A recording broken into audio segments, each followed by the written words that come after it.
Hey Rams, this is Miss Morgan, your media specialist, and I am going to show you a quick tutorial on how you can access and use Galileo, which is Georgia's virtual library, to find reliable information and to use it in your research projects and papers. So where you're going to want to start is the RAM Center Canvas page.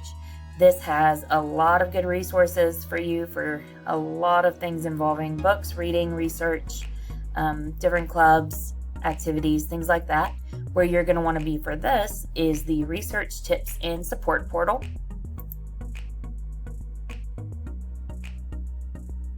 Once you're here, you have a lot of different areas that you can jump off to. So you have Find Your Info, Cite Your Info, Ask a Librarian, and Is Your Source Fake or Fact? So these are the different steps as you would want to do them once you've discovered what you're going to be researching. First, you need to find good, reliable information that you can trust.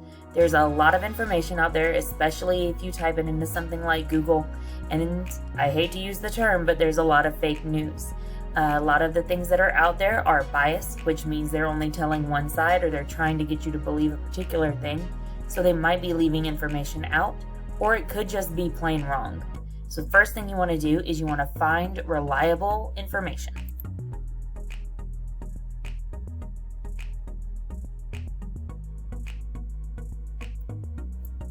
Once you're here at Find Your Info, take a second to look at the research basics.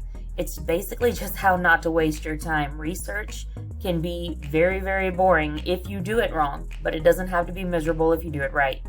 Use reliable research databases. Don't go to Google. It's too much information. A lot of it is based on how popular links are, and things that are really true don't usually make things as popular as things that are hilariously wrong. So don't go to Google, even though it's tempting, even though you're used to it. Don't go to Wikipedia. Anybody can edit Wikipedia, so if you're looking for the newest information on LeBron James, if somebody who hates LeBron James has got on there and messed a bunch of stuff up, then you're not going to know what to read. Secondly, read the reviews and abstracts. Especially if you use Galileo, there are a lot of things that can tell you about a resource before you waste your time reading 20 pages of information just to find out that there's nothing in it that you can use. Third thing is, you don't just have to use books or articles, okay? Research can, like I said, get boring really fast if you just use things that you have to read. Look up some other things that you can use. Videos, images, short stories, poems, pictures, even songs can be used for your research projects. So look around and get creative with it. You've got 3 different things that you can go to here. The first one is the one we're going to focus on, which is Galileo. You can also go to the RAM Center and you can find a lot of nonfiction books in our collection here that you can check out to read. The third thing is that thing that you saw at the beginning on the front page that was talking about if your resource is fact or fiction. And we'll get to there in a little bit when we look at citations. But basically, it's whether or not you can tell if it's really something that you want to use.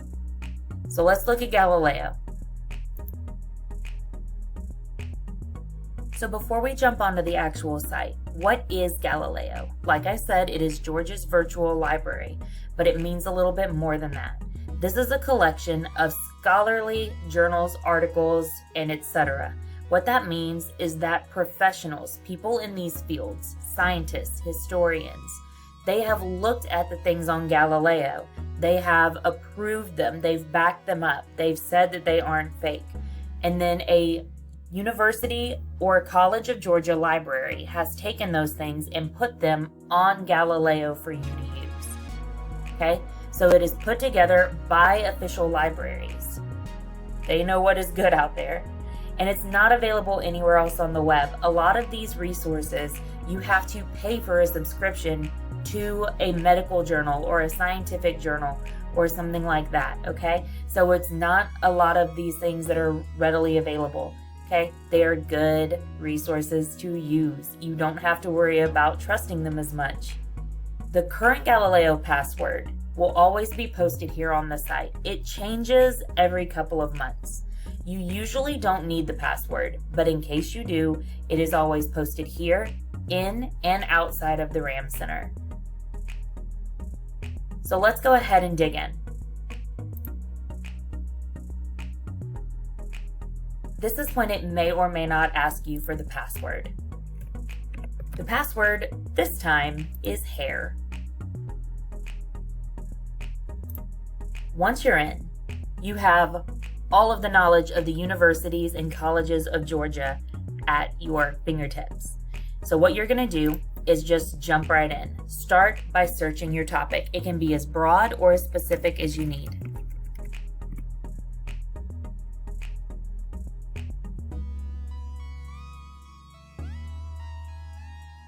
Once you've searched, you're going to be hit with a huge amount of scholarly and reliable information. You have ebooks, you have videos, you have images, you've got articles, you have everything that you could possibly want and more.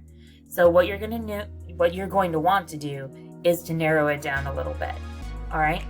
So these are all ebooks. It'll tell you whatever it is on the side. You've got some videos, you've got some images. Like I said, shake it up, use a variety of things. Over here to the side, you can limit things by type, by a specific journal, by a subject, what language you want to read even, okay? We're going to look just for news articles.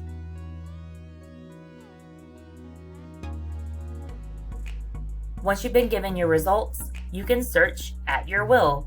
The very first thing it's going to give you, aside from the title, is it's going to give you a little mini citation. This is not what you're going to want to copy and put in your bibliography. However, it does tell you how recent it is. So when it was written, something that's very important for choosing good resources. You don't want something that was written 70 years ago if it's a topic especially that changes day to day, like gun laws or marriage rights, or something that's really controversial and constantly changing. Once you click on your title, I'm going to show you the really cool thing about Galileo. This makes your research so easy.